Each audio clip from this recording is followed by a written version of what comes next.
नमस्कार साथियों, infusion notes के यूट्यूब चैनल पर आपका स्वागत है। आज का सेशन रहेगा साथियों 22 नवंबर 2023 राजस्थान करंट अफेयर्स का। इस सेशन में साथियों जितने ही महत्वपूर्ण प्रश्न बनने हैं उन पर मैं आपके साथ जानकारी साझा करूंगा। साथ ही उन प्रश्नों से जुड़े जो महत्वपूर्ण तथ्य हैं उनकी भी जानकारी मैं आपके साथ साझा करूंगा। और अंत में अपने देखेंगे राजस्थान जीके के साथियों 5 महत्वपूर्ण क्वेश्चन।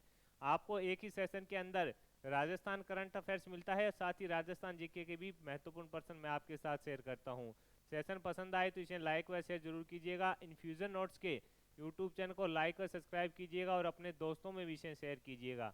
वीडियो के डिस्क्रिप्शन में साथियों पीडीएफ का लिंक लगा दिया जाएगा, वहां से आप आसानी से पीडीएफ डाउनलोड कर पाओगे। तो शुरुआत करेंगे साथियों सेशन की। पहला क्वेश्चन आपके सामने है कि हाल ही में लेखा परीक्षा सप्ताह कहाँ पर शुरू हुआ है। इंपॉर्टेंट है, पूछा जा सकता है कि लेखा परीक्षा सप्ताह कहां पर शुरू हुआ है, तो आंसर होगा जयपुर में। कहां पर शुरू हुआ है, तो आंसर होगा जयपुर में शुरू हुआ है। लेखा परीक्षा सप्ताह कहां पर शुरू हुआ है, आंसर होगा जयपुर में इसकी शुरुआत की गई है।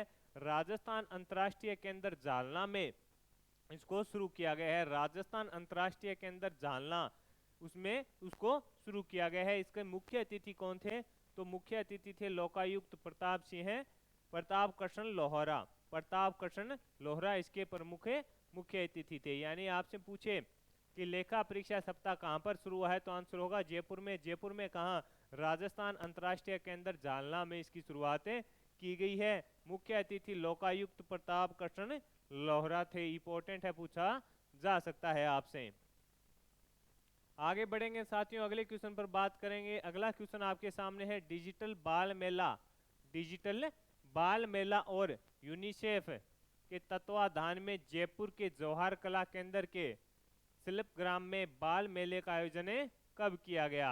आपसे पूछा है डिजिटल बाल मेला और यूनिसेफ के तत्वाधान में जयपुर के जवाहर कला केंद्र के शिल्पग्राम में बाल मेले का आयोजन कब किया गया, तो आंसर होगा 20 नवंबर को। कब किया गया, तो आंसर होगा 20 नवंबर को इसका आयोजन है जो किया गया। इंपॉर्टेंट है, पूछा जा सकता है। इस मेले के अंदर क्या हुआ, इस मेले के अंदर साथियों जो बच्चे हैं उनके द्वारा जो बाल अधिकार है उन पर जो बनाई गई थी पेंटिंग है उनको भी इसमें दिखाया गया था। यानी बच्चों के द्वारा जो बाल अधिकार पर बनाई गई थी पेंटिंग है उनको इसके अंदर दिखाया गया था।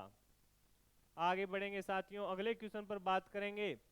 अगला क्वेश्चन है आत्मनिर्भर भारत निर्माण रत्न अवार्ड। आत्मनिर्भर भारत रत्न, आत्मनिर्भर भारत निर्माण रत्न अवार्ड 2023 के लिए राजस्थान से किसका चयन हुआ है, आंसर होगा पूनम चंद्र जोशी का। इंपॉर्टेंट है साथियों, ये क्वेश्चन है पूछा जा सकता है आपसे। आपसे पूछा है आत्मनिर्भर भारत निर्माण रत्न अवार्ड 2023 के लिए राजस्थान से किसका चयन हुआ है, तो आंसर होगा डॉक्टर पूनम चंद्र जोशी। तो साथियों जो आत्मनिर्भर भारत है तब कोविड आया था, उसके बाद प्रधानमंत्री ने पूरे देशवासियों से अपील की थी कि जो लोकल है यानी जो अपने भारत में सामान बनता है उसको से ज्यादा खरीदे। उसके तहत जो भी जिन्होंने भी बेहतरीन कार्य किया है उनको है जो आत्मनिर्भर भारत रत्न अवार्ड दिया जाता है, जिसके तहत राजस्थान से अब की बार किसका चयन हुआ है, तो आंसर होगा डॉक्टर पूनम चंद्र जोशी जी का चयन हुआ है। अब ये कहां से है, तो ये साथियों लक्ष्मणगढ़ से है। लक्ष्मणगढ़ से हैं। और लक्ष्मणगढ़ कहां पर है, तो आंसर है सीकर। यानी लक्ष्मणगढ़, और आपसे संबंध पूछे इनका कहां से है, तो आंसर होगा सीकर से इनका संबंध रहेगा। इनको साथियों 2018 के अंदर प्राइड ऑफ एशिया का भी पुरस्कार मिल चुका है। इनको 2018 के अंदर प्राइड ऑफ एशिया का भी पुरस्कार मिल चुका है शिक्षा के क्षेत्र में। इंपॉर्टेंट क्वेश्चन है साथियों, आपसे पूछा जा सकता है।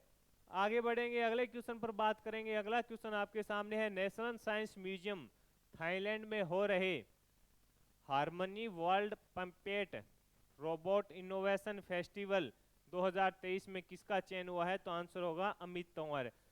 नेशनल साइंस म्यूजियम थाईलैंड में हो रहे harmony world puppet robot innovation festival में 2023 में किसका चयन हो रहा है, तो आंसर होगा अमित तंवर का है जो चयन हुआ है। तो साथियों ये राजस्थान जीके के महत्वपूर्ण क्वेश्चन थे करंट के, वो मैंने आपके साथ शेयर किए हैं। राजस्थान करंट अफेयर्स डेली बहुत ही मुश्किल से बन रहा है। अभी आपको ही पता है कि 25 नवंबर को चुनाव है, उसके बाद सरकारें बनेंगी और उसके बाद है जो करंट अफेयर्स बढ़िया तरीके से शुरू होगा। तो अब अपने देखेंगे राजस्थान जीके के 5 महत्वपूर्ण क्वेश्चन। उनमें पहला क्वेश्चन आपके सामने है, सिंधु घाटी से संबंधित कौन सा स्थल राजस्थान में स्थित है? तो आंसर है कालीबंगा। सिंधु घाटी से संबंधित कौन सा स्थल राजस्थान में स्थित है? तो आंसर होगा कालीबंगा। कौन सा? कालीबंगा।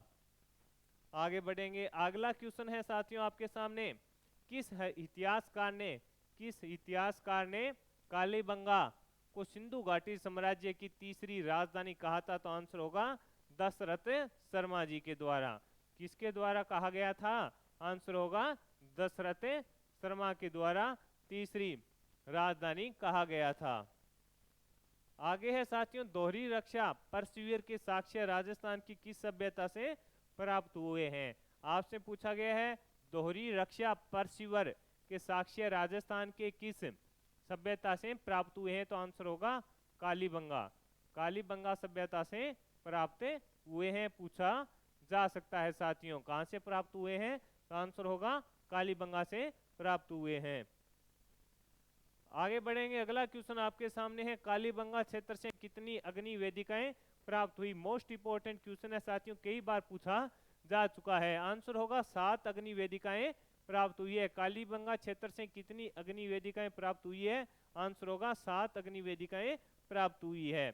आगे है, कौन से स्थल को धूलकोट भी कहा जाता है? तो आंसर होगा आहड़।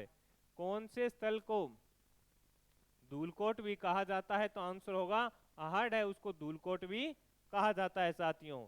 तो साथियों, इस सेशन के अंदर मैंने आपके साथ जो महत्वपूर्ण क्वेश्चन राजस्थान करंट अफेयर से बन रहे थे वो शेयर किए। इसके अलावा आपको थोड़ा राजस्थान जीके से भी अपडेट रखने का प्रयास किया गया। मेरे द्वारा किया गया यह प्रयास आपको पसंद आया है तो इस सेशन को लाइक व शेयर जरूर कीजिएगा। इन्फ्यूजन नोट्स के यूट्यूब चैनल को लाइक व सब्सक्राइब कीजिएगा। अपने दोस्तों में इसे जरूर शेयर कीजिएगा। धन्यवाद साथियों।